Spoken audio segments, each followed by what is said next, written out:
Të nderuar besimtar, jemi afërsisht edhe 2 javë para ardhjes së muajit të bekuar të Ramazanit, muaji i madh dhe një prej muajve më të veçantë tek Zoti i gjithësisë, muaji i zbritjes së Kur'anit, muaji i natës së Kadrit, muaji i ofertave të shumta.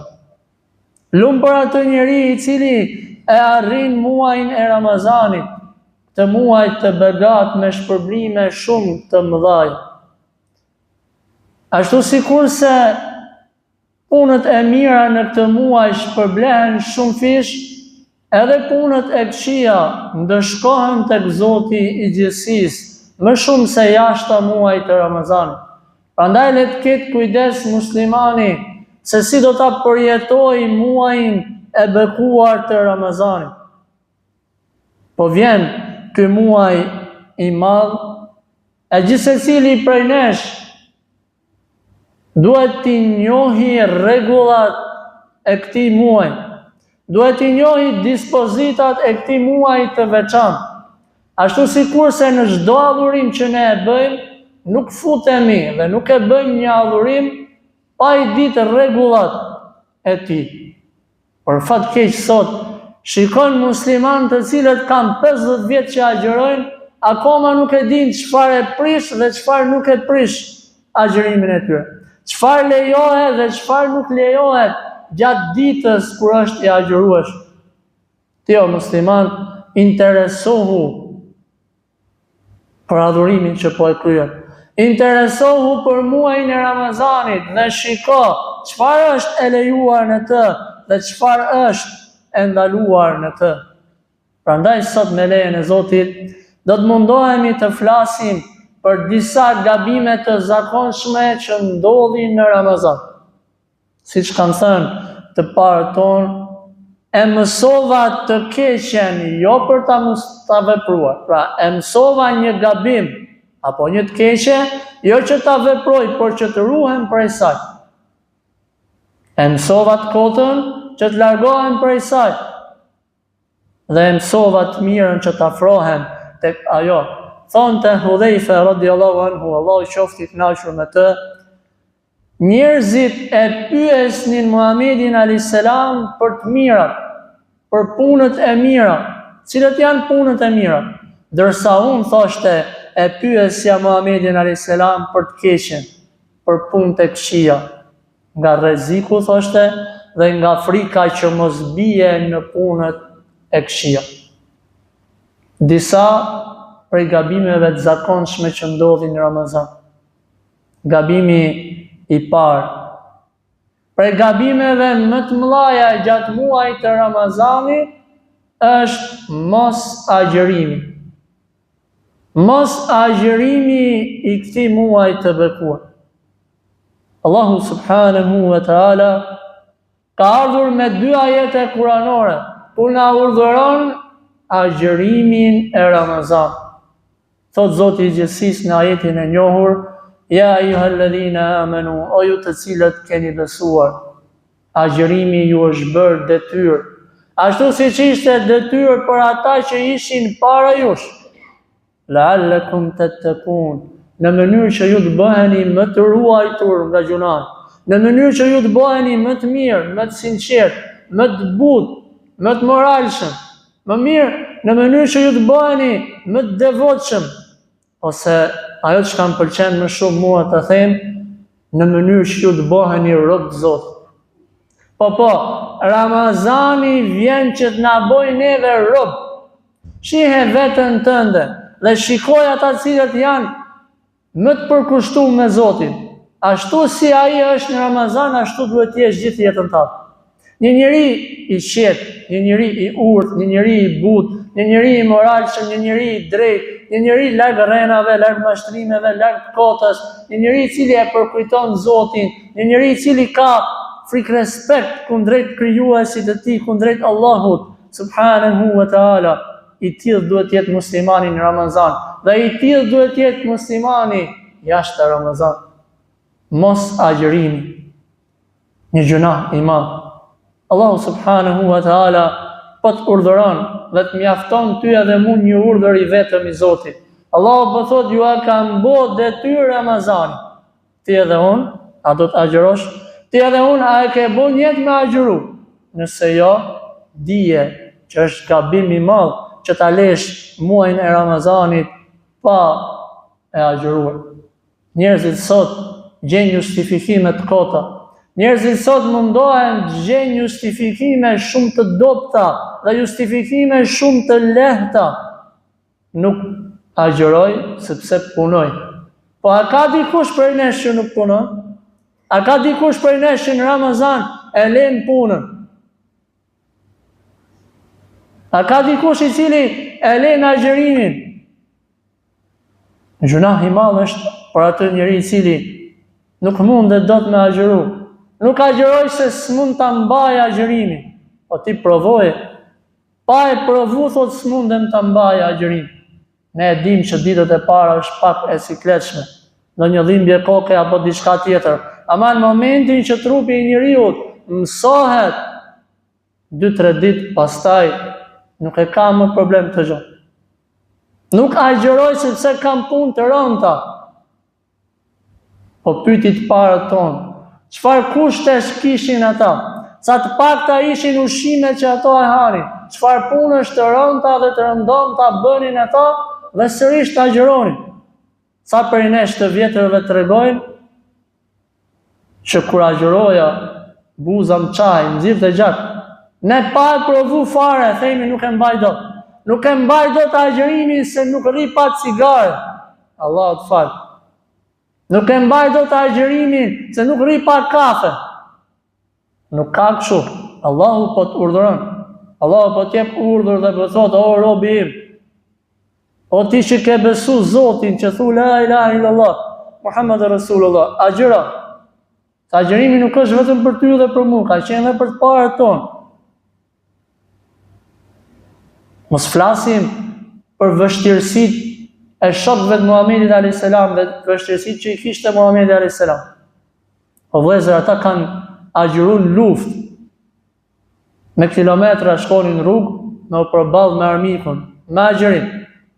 Ashtu sikurse janë hadithet e ndryshme të pejgamberit sallallahu alaihi wasallam. Thot, gjatë luftës së Bedrit, një sahabi ishte agjërueshëm dhe në dorë thot i mbante disa hurma. Atë kishin ato iftar së fyri 3 kokra hurma. Mos 3-5, e bën 7. Ti edhe unë për iftar 20 lloj gjellësh. E pastaj thotë s'kam takat më e maj. Ndoshta s'ke dëshirë, jemi dakord. Ose si vjen shumë rëndësi. Se me e vonë rëndësi, do të bësh çmos me e mbaj. Luftë pra luftë. Për balë armikut që duhet fuqi me luftu. I kishte thot disa kokra hurmë në dorë, ishte agjërueshëm. Dhe pejgamberi sallallahu alaihi wasallam filloi thot duke thënë: "Ngrihuni drejt një xheneti sa gjerësia e tij është sa toka dhe qielli." Pra, shkoni dhe nxitoni drejt xhenetit të Zotit. Ky person thot ishte çasti për me e qel. Dhe thot xheneti apo hurma? Xheneti apo me e qel?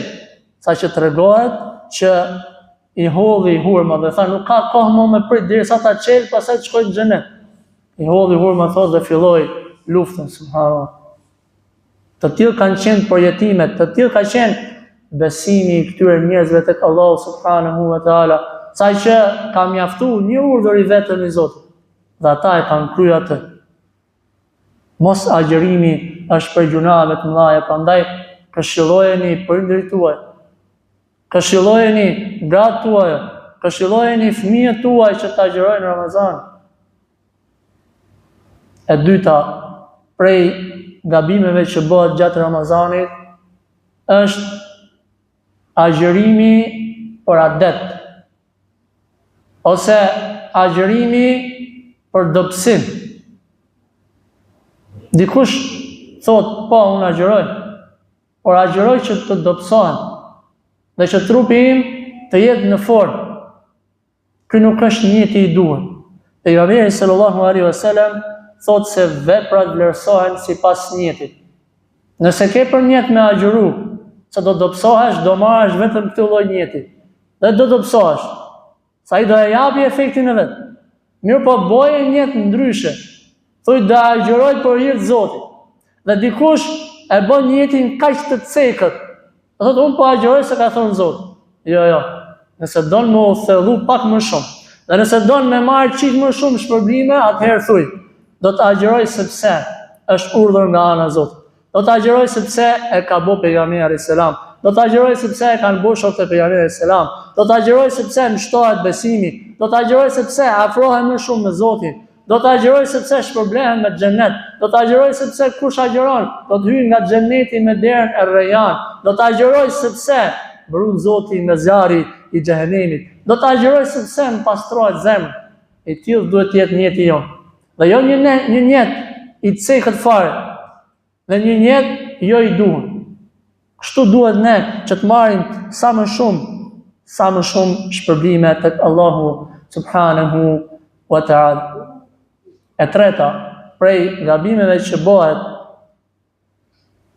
është harrimi i qëllimit të agjërimit. Qëllimi i agjërimit nuk është vetëm ajo që ne thamë dobësimi. Qëllimi i agjërimit është që njeriu të marrë shpërblime tek Allahu subhanahu wa ta'ala. Qëllimi i agjërimit është që njeriu të bëhet rob, që të ruhet sa më shumë nga të këqijat, që të ruhet sa më shumë nga të kotat, që të ruhet sa më shumë nga fjalët e kota. Pejgamberi alayhis salam ka thënë, ka prej njerëzve thotë që prej agjërimit të tyre nuk marrin vetëm se urim dhe etje. Pra thjesht rri pa hënë dhe pa pi, dhe këtej nga krahu tjetër gjitha të zezë. Fjalët e kotë, përgojimet e shumtë, muhabetet lart e poshtë, gjëra të cilat nuk i bëjnë dobi dhe nuk kanë asnjë lidhje me qëllimin e agjërimit. Pejgamberi alayhis salam ka thënë, kush nuk heq dorë nga gënjeshtra dhe nga veprimi sipas saj, pra nga e kota, Allahu nuk ka nevojë që ai të heqë dorë nga ushqimi dhe nga pija. Me agjërimin, Zoti nuk ka për qëllim që të na vështirësojë neve, që të na e bëjë ne sa më të vështirë. Por Zoti po ka qëllim që ne na përmirësoj, sepse vetë agjërimi duhet të çojë tek përmirësimi. Agjërimi duhet patjetër që të na çojë tek përmirësimi. E katërta prej gabimeve që bëhen në Ramazan është mosnjohja e rregullave të agjërimit. Mosnjohja e rregullave të agjërimit. Njihuni me rregullat bazë. Nuk po pretendojmë që gjithsecili prej nesh t'i di mendimet e gjithë dietarëve rreth agjërimit, po mjafton me rregullat bazë. Çfarë lejohet dhe çfarë nuk lejohet. Çfarë është e ndaluar dhe çfarë është e lejuar. Dhe mos hajde në fund të Ramazanit me pyet, e kam bërë këtë gjë ose e kam lënë agjërimin se kam shkull dhëmbin. E kam lënë agjërimin se më doli gjatë. Rregullat kryesore, çfarë nuk e prish agjërimin. Dalja e gjakut nuk e prish agjërimin. Pra vetë dorën thotë e çela. Dalja e gjakut nuk ta prish agjërimin. Me i dhonë gjithë fëmijës nana nuk ja prish agjërimin. Gat çta zona nëse kanë fuqi me mbajt, mundet me mbajt. Dhe jo si shqakullon në përfshat në përkatun që kush është shtatë zonë nuk lejohet me agjëru, e ke haram ti. Por s'ka thonë ty, më ka thonë plaka lagjës. Ajo s'din dullafë për vete, pyet atë që është tamam. Larja e dhëmbëve nuk ta prish agjërimin. Apo mizvaku që përdoret, ai druj. Apo qoftë edhe larja e trupit, nuk ta prish agjërimin. Parfumosja nuk e prish agjërimin. Nëse han dhe pin nga harresa, nuk prishet agjërimin. Në moment që e kujton ndërprerje, atë që ka ngel në gojë, shplaje gojën dhe nxirra jashtë. O edhe nëse je fryke, ai shumë më asaj që s'ke ku ta çosh më, tu kujtu që ja agjërushëm ndërprerje. To janë rregulla që gjithsecili për nesh duhet i di, dhe s'ka nevojë fare me pyet hoxhën. Gjithsecili për nesh duhet i di, pra larja, freskimi me ujë, marrja e abdesit, shplarja e gojës, kujdes, duhet me patjetër, ama nuk ta prish agjërimin kjo gjë.